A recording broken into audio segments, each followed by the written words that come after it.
नमस्कार, national media news agency में आप सभी का बहुत बहुत स्वागत है। मैं हूं आपके साथ भावना। चलिए रुक करते हैं आज की तमाम ताजा खबरों की ओर। बिल्कुल, आप सही कह रहे हैं, ये बात सत्य है।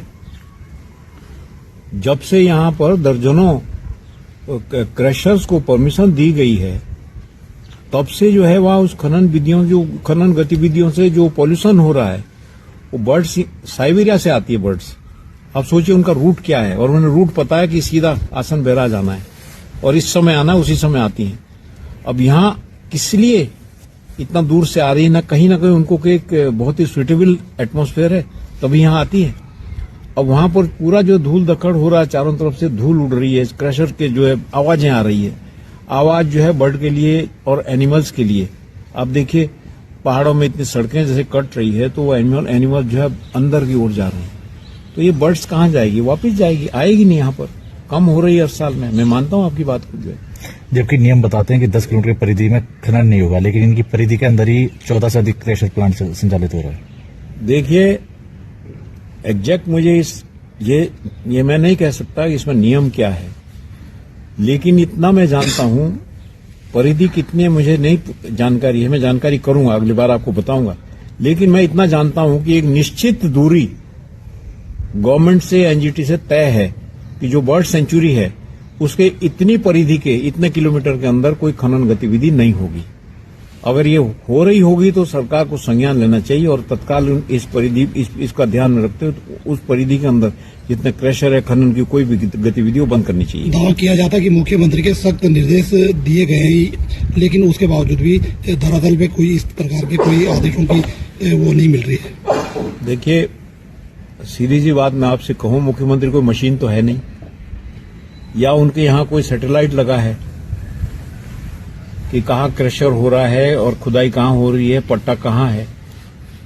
एक सीधी सी बात है, ये अधिकारी गुमराह कर रहे हैं, ये सरकार को भी बदनाम कर रहे हैं।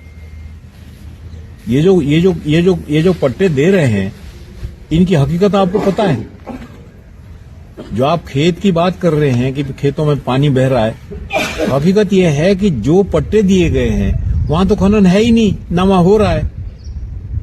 ये तो अधिकारियों ने जो किसान की खेती वाली जमीनें जिस पर अनाज है, वो पट्टों में दिखा करके कि ये पट्टा है, और मटेरियल जो है नदी से उठा रहे हैं। सारा इलीगल है। ये पट्टे इस तरह से दिए जा रहे हैं। अब मुख्यमंत्री के आगे या जो उच्च अधिकारी है उनके आगे अगर कोई अधिकारी एक फाइल पुटअप कर रहा है और वो कहते हैं कि भाई ये अमुक अमुक जगह पर ये पट्टा दिया जाना चाहिए क्योंकि इस पे बजरी है, खनन का मटेरियल है, तो उन्होंने एक डिक्लेरेशन दी है। जाने तो वो चाहिए जो खेती की जमीन को जो है खनन, मतलब जो है वो खनन बजरी दिखा रहे हैं उसके ऊपर जो है। ये सबसे बड़ी बात है, अधिकारी कर रहे हैं गुमराह जो है। दामी सरकार जीरो टॉलरेंस की बात करती है, लेकिन जो अधिकारी है वो फोन तक उठाने के लिए राजी नहीं होते हैं। क्या आप मानते हैं बेलगामा अधिकारी जो है आपकी सरकार है, और आपकी सरकार के तहत उसके बावजूद भी यहाँ पर जो अधिकारी बेलगाम है? ये बेलगाम है, यही लोग हमारी सरकार को बदनाम कर रहे हैं। सरकार हमारी पार्टी को बदनाम कर रहे हैं। इस बात को मैं मानता हूं, नहीं उठाते फोन। और ये यहाँ की शिकायत नहीं है, ये आज किसी भी विभाग की शिकायत है। पूरा विधानसभा क्षेत्र में या पूरे जिले में अब जब जनप्रतिनिधियों की बात आएगी तो 10-20 लोग होंगे जिनके ये फोन उठाते हैं। उठाते ही नहीं है। बड़े नेताओं के फोन के अलावा उठाते नहीं है फोन जो। परेशानी है जी, देखो जोड़ से लेके और मेरा वहां तक खेल जाता है ट्रांसफार्मर से काटगे तक। और आप देख सकते हैं मतलब पूरा मौका मैना क्या है, दोनों तरफ नालियां हैं, बुरा हाल कर रखा है। धूल मिट्टी से मेरी सारी फसल मतलब बिल्कुल बेकार हो गई। किसने कर रखा बुरा हाल? कलेसरों वालों ने। इसको लेकर आपने शासन प्रशासन से कोई शिकायत की? कई बार की। मतलब आपकी फसलों में क्या पानी घुस रहा है, धूल है, क्या चीज है? पानी तो मेरे फसल में देखो मेरा मतलब ये 2 पेड़ खड़े हैं ना, इससे मेरा कदम 2 बीघे खाली हो गया पानी के चक्कर से। इन्हें तो जाके बोला, फिर उन्होंने मिट्टी माटी जोड़ से निकलवाई, जब जाके पानी आगे बढ़ा। अधिकारियों ने इस साइड की तरफ मेरी तरफ ये नाली है, देखो पूरी किधर खत्म कर दी और इधर खत्म कर दी। अगर मेरा रोड ये खेत में हो तो उसका गुनहगार में हूँ। इनके पास रात दिन काम चला, रोड इन पे है। अच्छा, कभी ये छिड़काव भी करते हैं जैसे धूल उड़ती है? नहीं, कभी नहीं करते। अच्छा, तो आप क्या जो है शासन प्रशासन से अपनी मांग रखना चाहें? कई बार मांग रखी, पर यहाँ कोई मतलब करता ही नहीं। जिस पे किसी मांग रखे हैं ये उनका मुंह भर दे। वो अधिकारी वगैरह आए या निरीक्षण में? आए हैं जी, बस आ जाओ, बस आके चले जाओ फॉर्मेलिटी का, जैसे आप लोग आए ऐसे वो चल जाओ। कोई इस पे कार्रवाई नहीं हुई? नहीं, कोई कार्रवाई नहीं। पहले आपकी फसलें ज्यादा अच्छी होती थी या बुरी? बहुत अच्छी होती थी, कल कहने मतलब हमारा सड़क के पास खेत है, अब खेत में हम यहाँ बाइक नहीं खड़ी कर सकते, अपनी कार नहीं खड़ी कर सकते, मेरी पुलिया तोड़ दी आपकी फसलों को इससे क्या नुकसान हुआ? है जी। आपकी फसल को क्या नुकसान हुआ? नुकसान की बात तो ये, मैंने चारा बो रखा गाय के लिए, अब इसमें धूल वजह से गाय खा लेगी, आप ही बताइए खा लेगी क्या? नहीं खा सकती, क्यों? हम मिट्टी खा लेंगे जब वो नहीं है ना। अच्छा हुआ बीमारी वगैरह किसी प्रकार है जी। की बीमारी वगैरह, लोगों को दिक्कत किसी प्रकार की? दिक्कत तो हो रही है, रात दिन आपको ट्रैक्टर चल रहे हैं, पानी छिड़कने में, धूल मिट्टी घरों में भी घुस रही है, अलग में भी घुस रही है, हमारे सांसों में भी घुस रही है, परेशान तो यही है। जानवर भी परेशान है, जानवर में बीमारियां फैल रही है, सड़क के जो सड़क की ना जानवर बन रहे हैं तो वो बीमार तो हो जाएंगे धूल मिट्टी से, जो घरों में बढ़ रही है। जरा सी हवा चल जाएगी जब घर में, ट्रैक्टर जरा जब घर में, डंपर जरा जब घर में। आपकी अवैध गतिविधियों पर रोकथाम करते हैं, तो कहीं ना कहीं ढकानी क्षेत्र में लगे हुए अवैध क्रेशर या तमाम सैकड़ों की संख्या में क्रेशर लग रहे हैं, आए दिन वहाँ पे ग्रामीण जो है अपनी शिकायतें लेकर एसडीएम महोदय के पास जा रहे हैं, लेकिन उनकी नहीं, आज तारीख तक ये तो किसी ने नहीं बताया कि कोई क्रेशर अवैध चल रहा है, और अवैध चलना भी नहीं चाहिए, एक दिन भी नहीं चलना चाहिए, एक घंटा भी नहीं चलना चाहिए। और यदि कोई जानकारी मुझे दे सकता है कोई कि किस नाम का या कौन सा क्रेशर बिना किसी प्रॉपर अनुमति के, बिना प्रॉपर नियमों का पालन करके, बिना एनओसी के और विद प्रॉपरली जो एक माइनिंग डिपार्टमेंट की परमिशन और प्रशासन की परमिशन के बिना चल रहा है, तो उसको बंद होने में आधा घंटा नहीं लगेगा। सर, जो स्थानीय किसान है उनका यह कहना है कि पिछले कई सालों से क्रेशर यहाँ पर लगे हैं, मगर हमारी दिक्कतें बढ़ गई हैं क्योंकि हमारी फसलों में क्रेशर का गंदा पानी आ रहा है। उन्होंने कोई व्यवस्था ऐसी नहीं की है ताकि उस पानी को, ये लार्जर इशू है, इसको मैं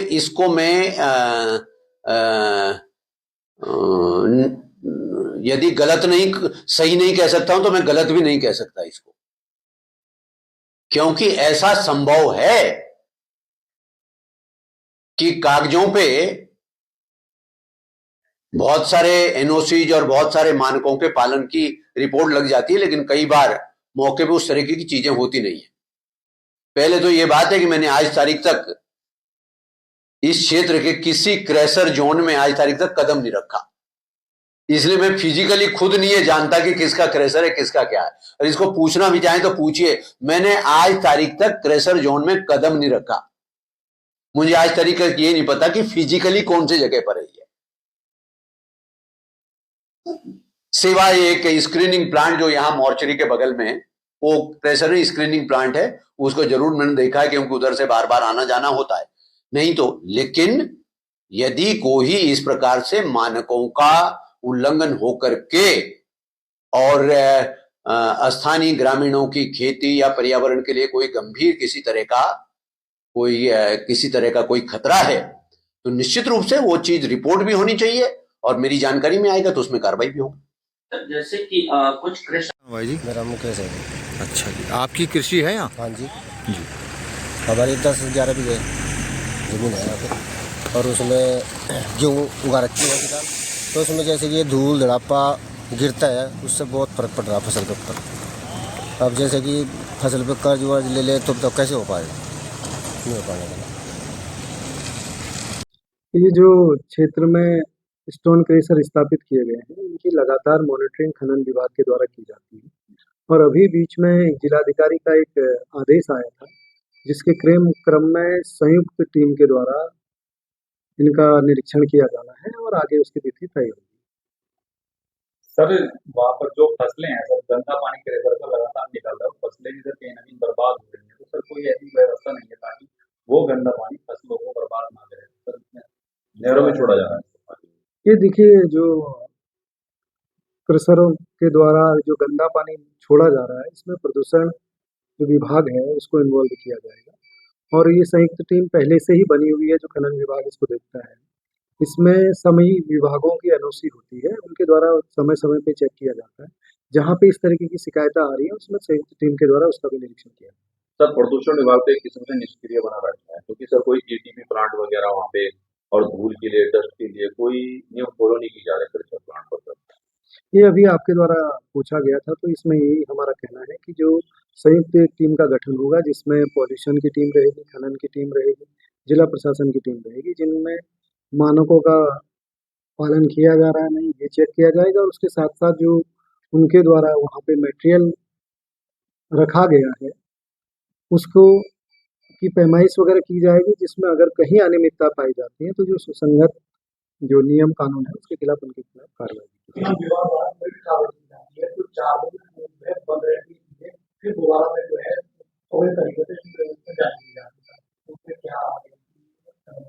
यह खनन विभाग के और जो संयुक्त टीमें हैं इनको निर्देशित किया गया है कि लगातार जो औचक रूप से जो निरीक्षण होते हैं, क्योंकि कई बार निरीक्षण के दौरान भी कुछ इकाइयां बंद होती है, तो औचक निरीक्षण इनमें किए जाने का प्रावधान है। और जहां पे जैसे एक बार 4 दिन के लिए कार्रवाई चली, अगर बीच में रुकी तो फिर जहां शिकायतें प्राप्त होंगी तो लगातार ये कार्रवाई जारी है।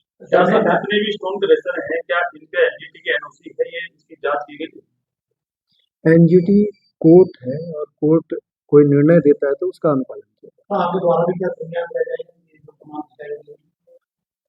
अभी जो हमारे द्वारा एक संयुक्त टीम का गठन किया जा रहा है इन प्रकरणों को देखते हुए ढकरानी क्षेत्र में और जो कैंची वाला और जो क्षेत्र में हमारे 2-3 जगहों पे जो स्टोन क्रेशर की जो इकाइयां हैं इनका औचक निरीक्षण भी किया जाएगा और मानकों का भी परीक्षण।